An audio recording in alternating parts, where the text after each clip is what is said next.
You've probably heard it before. Maybe in church, maybe from your grandmother, maybe in a quiet moment when you were desperately looking for answers. The blessing of the Lord makes rich, and He adds no sorrow with it. That's Proverbs 10:22. But let me ask you, have you ever stopped to truly understand it? Not just accept it as a nice phrase, but to absorb it, wrestle with it, and apply it. Take a breath right now. Pause the distractions, the thoughts racing through your head. Breathe slowly and ask yourself with honesty, are you chasing riches, or are you seeking the blessing that brings true wealth? There's a difference, and it's massive. Napoleon Hill, the legendary author of Think and Grow Rich, didn't stumble onto success by accident.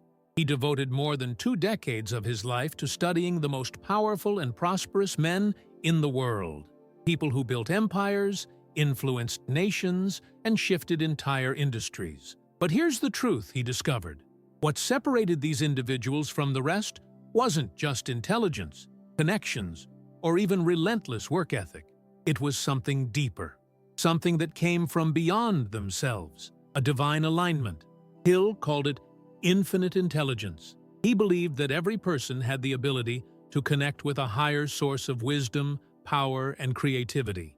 He saw patterns in the lives of the greats, Carnegie, Ford, Rockefeller, and noticed they weren't just moving by logic. They were moved by faith. They acted with conviction, as though guided by something greater than mere strategy. And here's where it gets profound. When you open the Bible to Proverbs 10:22, you realize that this so-called modern philosophy of success isn't modern at all. It was written thousands of years ago, in sacred scripture. Hill's discoveries were not inventions, they were translations. His teachings about faith, clarity of purpose, and the power of the mind were already embedded in ancient truth. The blessing of the Lord makes rich, and He adds no sorrow with it. This verse isn't a feel-good quote for your journal. It's a spiritual law. It's not a vague promise. It's a defined equation for abundance, with one condition: alignment. This blessing isn't granted because you grind harder than others. It's not the result of burnout, hustle, or sacrificing your soul for a paycheck. It's something far greater. It's the result of being in sync, your thoughts, your words, your actions, with the divine blueprint God has written for your life. And here's the sad part. Most people ignore this verse or read it with casual indifference. They go on living as if their destiny is purely in their own hands, struggling, hustling, competing, grinding, but never thriving. Why? Because they're chasing the blessing through effort, instead of receiving it through alignment. In this journey we're about to take, we'll explore how Hill's life work connects directly with biblical truth. We'll unlock the mystery behind why some people seem to flourish, while others, equally talented, equally hardworking, remain stuck in lack, frustration, and defeat. Let me say this before we go any further. If something in your heart is stirring, if there's a voice inside telling you there's more, then stay with me. And if you want to keep receiving this kind of message, one that nourishes your faith, strengthens your mind, and gives your spirit the tools to rise, subscribe to this channel, hit that like button, and turn on the notification bell. Because here, you'll be reminded of a truth that the world often tries to bury. You were not created to live small. You were not called to barely get by. You were destined to live in purpose, in peace, and yes, in prosperity. Not the kind that breaks you, but the kind that blesses you.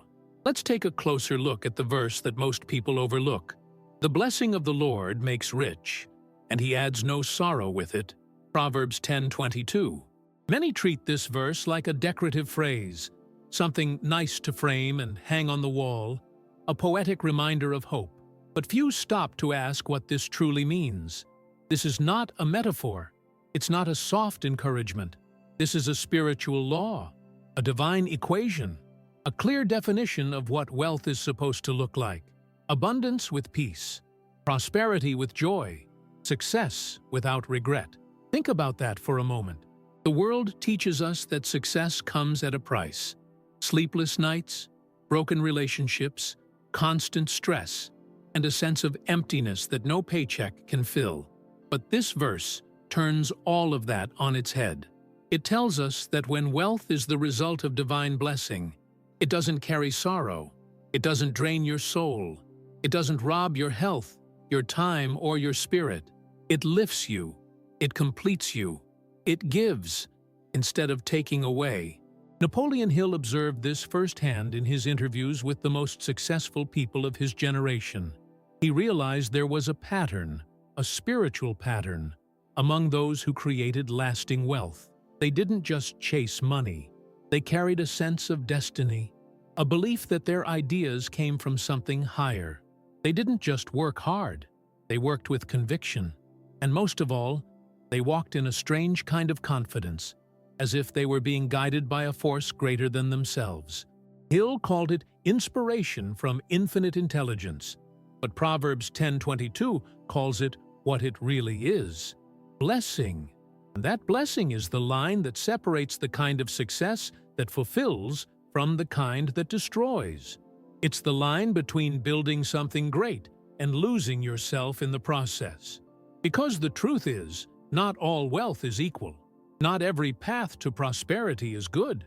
Some people build their empires on stress, pressure, and fear. Others rise on faith, purpose, and alignment. And the difference is everything. Napoleon Hill was crystal clear about this. Money, by itself, is never the ultimate goal. Real wealth is a combination of purpose, faith, and inner peace. He said that material riches without peace of mind were incomplete and often dangerous. And this verse, Proverbs 10:22, wraps up that entire truth in one sentence. The source of true riches is divine. It's not merely the result of your own effort or your sleepless nights. It's the favor of God resting on your life because you've chosen to walk in agreement with His higher plan. And what's more, that blessing doesn't bring sorrow with it. It doesn't weigh you down with guilt, loneliness, or anxiety. It doesn't fill your account while emptying your soul. This is wealth that multiplies without making you sick, that blesses you without destroying what really matters, that strengthens your foundation instead of shaking it. And here's the most incredible part. It's available, right now. But most people don't know how to access it. Let me ask you something. Have you been striving for riches or aligning with the blessing? Are you hustling alone or building with divine help? Are you grinding from fear or walking in faith?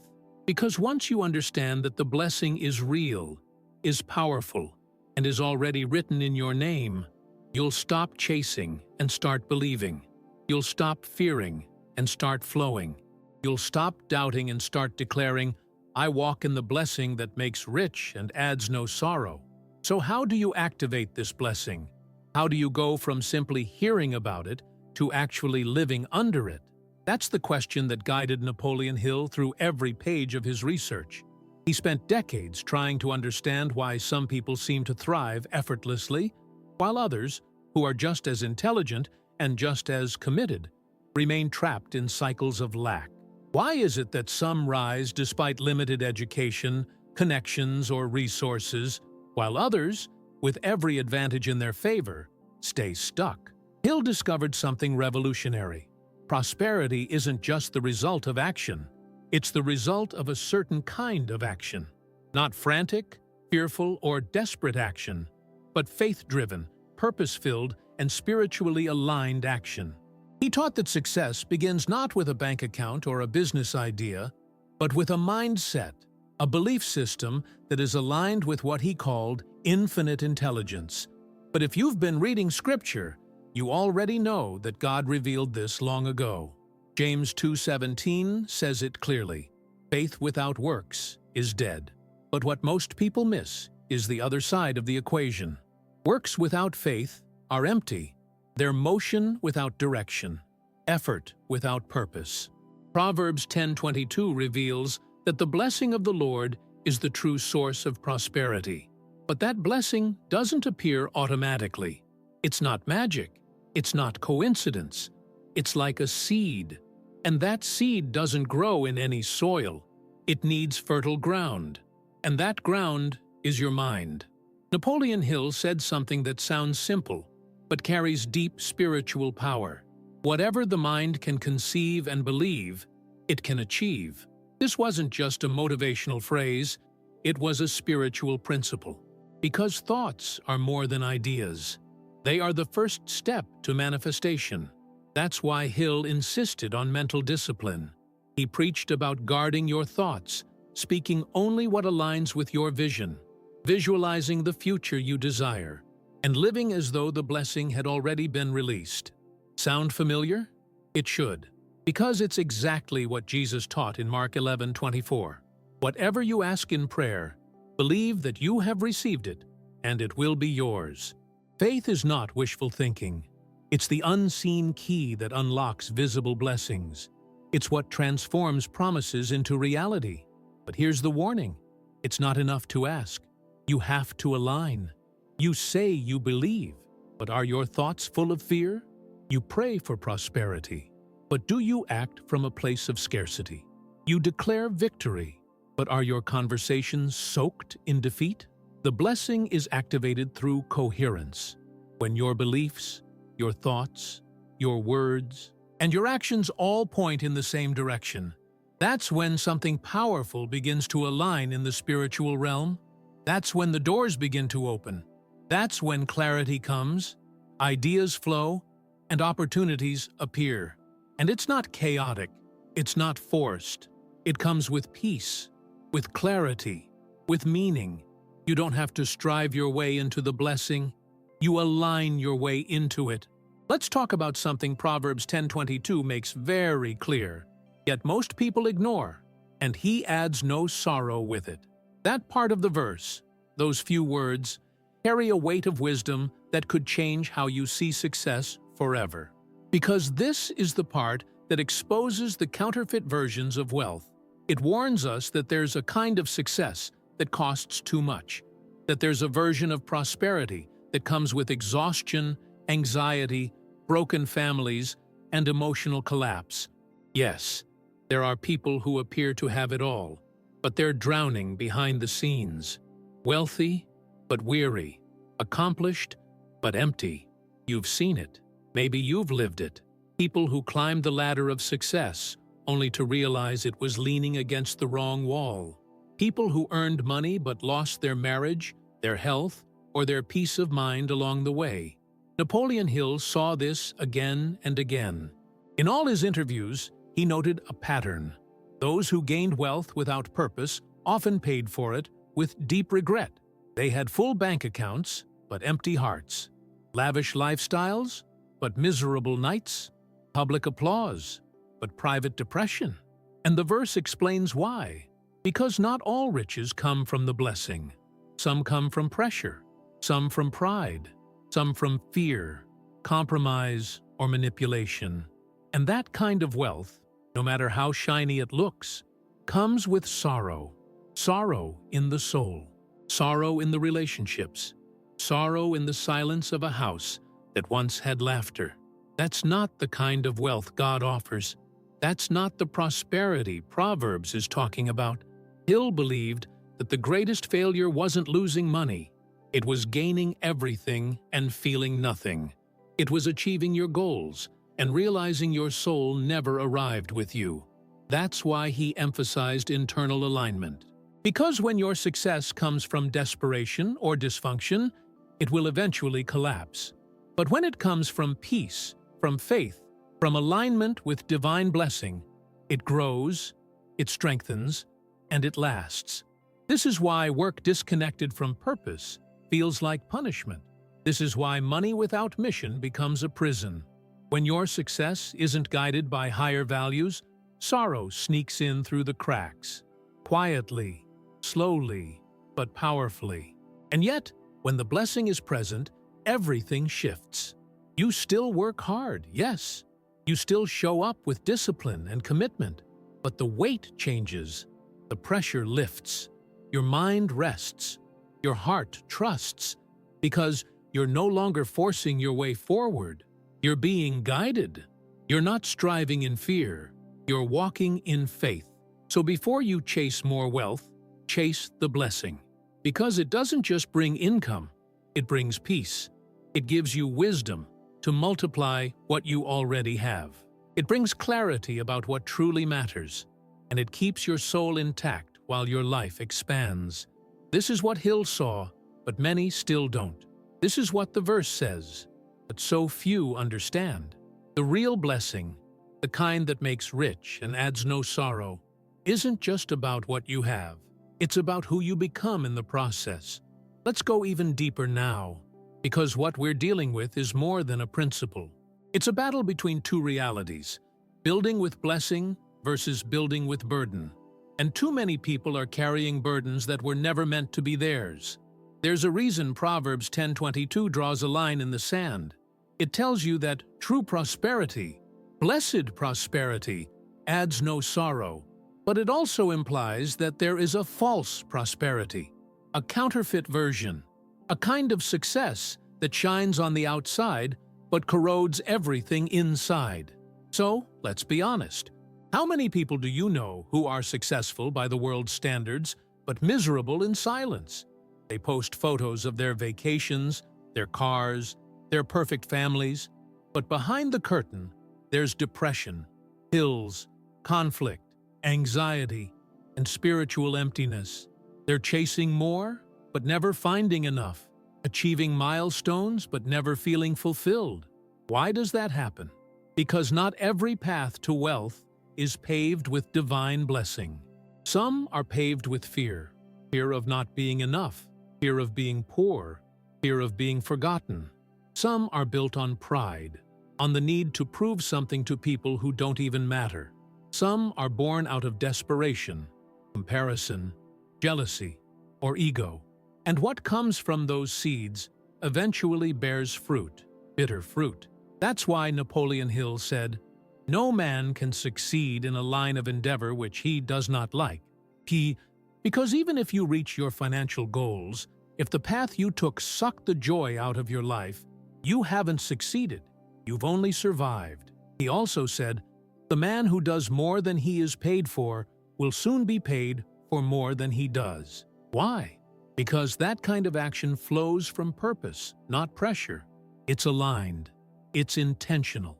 It's blessed. Now let's talk about the difference in the process. When the blessing is active in your life, your journey may still have challenges, but you won't be fighting them alone. You'll have clarity. You'll have peace even in the middle of pressure.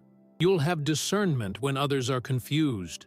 And most of all, you'll have a sense of being carried, instead of constantly pushing yourself to exhaustion.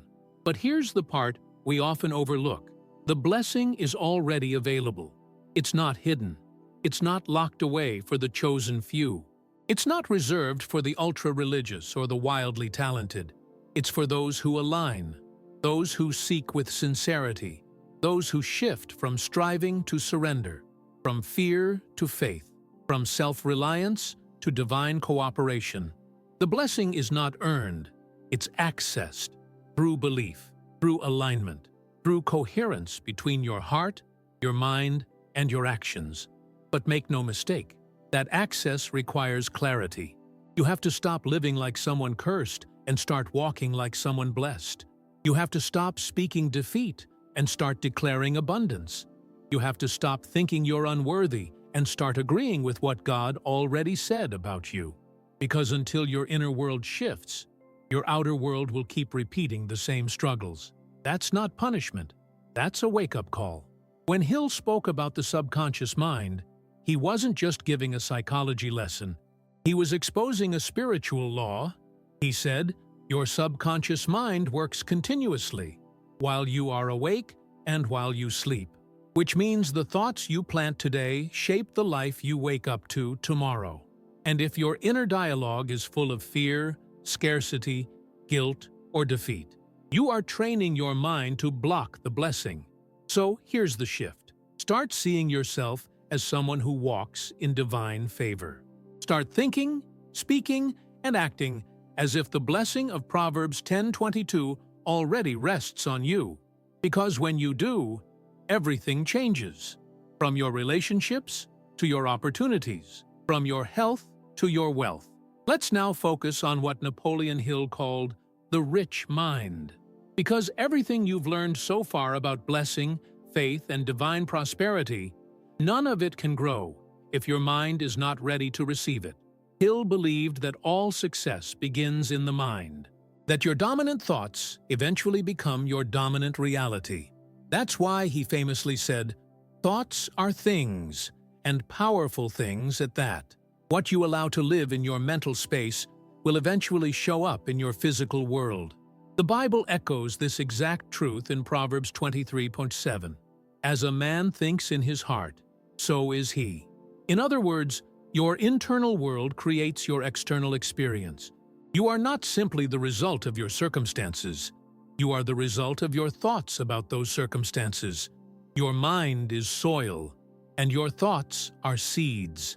If you plant fear, you'll grow hesitation. If you plant doubt, you'll grow stagnation. If you constantly speak words of lack, defeat, or despair, don't be surprised when your life reflects those declarations. Hill noticed that most people weren't even aware of their inner sabotage. They repeated limiting phrases without questioning them. "I'll never be rich. This just isn't for people like me. I was born poor, and I'll die poor." And they said these things not once, but daily, like affirmations of failure. They programmed themselves to believe in limitation, then wondered why opportunity never found them. But Scripture had already warned us. Proverbs 18:21 says, "Death and life are in the power of the tongue." That's not a metaphor.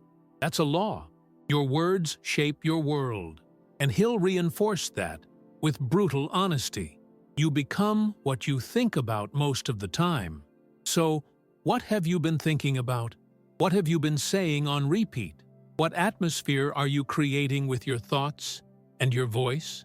The truly prosperous, the ones who walk in the kind of abundance that brings no sorrow, they treat their minds like sacred ground. They guard what they watch, what they read, what they hear. They don't feed their spirit with garbage and expect gold to grow. They write down their goals. They repeat declarations of victory. They visualize their success before it happens. They talk like someone who already carries the blessing. And they do it not to impress others, but to align with what God has already promised. They don't ignore problems, but they refuse to glorify them. They train their minds to search for solutions. They discipline their thoughts to look for progress instead of problems. And they understand that mindset isn't magic. It's not about pretending everything is perfect. It's about preparing yourself to be in harmony with divine favor when it arrives. When you think like someone who is blessed, you begin to act differently. You take risks, not out of desperation, but out of conviction. You stop playing small. You stop settling for survival. You walk boldly, not arrogantly, but confidently, because your identity is no longer shaped by your past or your pain. It's shaped by your alignment with the blessing. A rich mind doesn't mean you're already rich. It means you're ready. And when your mindset becomes fertile ground for the seed of God's blessing, things begin to shift. The impossible starts to feel possible. The overwhelming starts to feel manageable. The doors you thought were closed start opening without explanation. That's not luck. That's divine law responding to a renewed mind. Maybe you've been listening to all of this and thinking, "But I've already tried. I've worked. I've prayed. I've given everything I had, and still, nothing has changed." If that's you, listen carefully. This part is for you. Because what if the reason things haven't shifted yet isn't because you're not trying hard enough, but because you're still trying to earn something that's not meant to be earned? What if the blessing that makes rich is not a prize for your performance, but a result of your alignment? The difference between those who prosper with peace and those who strive endlessly without breakthrough is rarely about effort. It's about what's happening inside. The true battleground is not your bank account, it's your belief system. Napoleon Hill discovered that when the inner world is out of order, no external strategy will work. You can have the perfect business plan, the right connections, the best timing. But if your heart is full of fear, your thoughts are soaked in doubt, and your spirit is clouded by guilt or scarcity, nothing sticks. The blessing slips through your fingers, not because it wasn't offered, but because you weren't aligned to receive it. Let that sink in. This is not about how capable you are. It's about how clear you are. It's about how whole your heart is. It's about your ability to trust, not just in yourself, but in the God who already released the blessing before you even asked. You're not waiting on God. He's waiting on you to stop doubting, to stop overthinking, to stop acting like you're alone, and to start walking like someone who is already covered by favor. You see, the blessing isn't delayed. It's denied by doubt. And until you shift from fear to faith, you'll keep repeating the same cycles, no matter how hard you try to break them. What if the key to your financial, emotional, and spiritual breakthrough is not another strategy, but a decision to believe again? Not religious belief, but raw, unfiltered courage. Courage to stand on what God already promised. Courage to see yourself as worthy, not because you're perfect, but because you're aligned. Courage to reject the lies that say you'll never make it. Courage to walk like the blessing is already on you, because here's the truth. It is. Napoleon Hill often spoke of autosuggestion, the power of telling your mind what to believe until it becomes reality. But the Bible had already laid the foundation. Romans 10:17 says, "Faith comes by hearing." What are you telling yourself every day? What are you listening to? What are you repeating? Because your faith follows your focus. If your inner dialogue is filled with worry, fear, and self-judgment, your life will follow that direction. But if you begin to speak the truth of who you are in God's eyes, blessed, capable, guided, favored, you'll start to rise, not because your circumstances changed, but because your mindset did. This is the shift. This is the reset. You don't need more strength. You don't need more hustle. You need clarity. Clarity about who you are. Clarity about what God has already spoken. Clarity about the life you're called to build, not based on fear, but on faith. Not on performance, but on promise. Because when you stop chasing what's already been given and start walking in it, everything around you begins to reflect what you carry within. Let's bring everything together now, because what you've just received is not just information. It's a blueprint for transformation. And it all comes down to one question. Will you keep trying to do it your way, or are you ready to align with the way that works? The blessing has already been released. The promise is already written. The invitation has already been sent, but the decision is yours. Napoleon Hill spent decades observing the lives of the most successful men in history: Carnegie, Edison, Rockefeller, Ford, and what he discovered wasn't about talent. It wasn't about connections. It wasn't even about luck.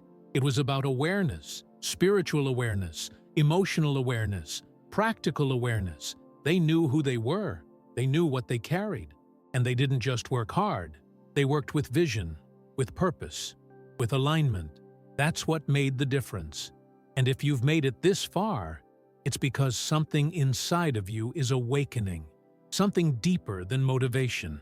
Something stronger than ambition. A sacred knowing that you were not created to survive, but to lead. Not just to earn, but to embody a legacy. Not just to chase wealth, but to carry it with grace, with peace, and with purpose. You see, Proverbs 10:22 is not a poetic metaphor. It's a spiritual law. It is not vague. It is not optional. It is not symbolic. It is direction, clear divine direction about what it means to prosper God's way, because wealth without purpose becomes anxiety.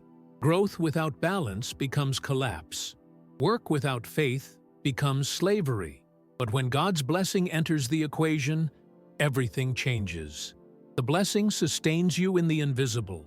It strengthens you in the dry seasons. It opens doors that no resume could explain. It places you in rooms that degrees could never buy. It teaches you to depend not on your strength, but on His grace.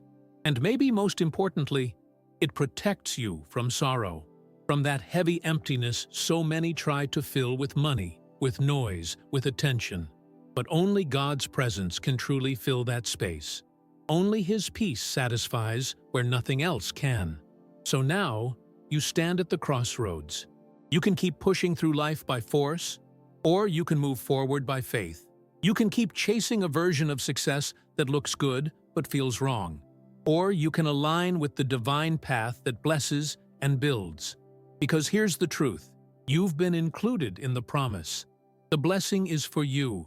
It's not reserved for someone more religious, more educated, or more connected. It's for the one who believes, the one who aligns, the one who dares to walk with clarity, even when the world walks in confusion. Everything changes when you change on the inside. If this message resonated with you, don't keep it to yourself. There's someone out there, someone tired, discouraged, and praying for a sign, who needs to hear what you just heard. Share this message. Spread the blessing.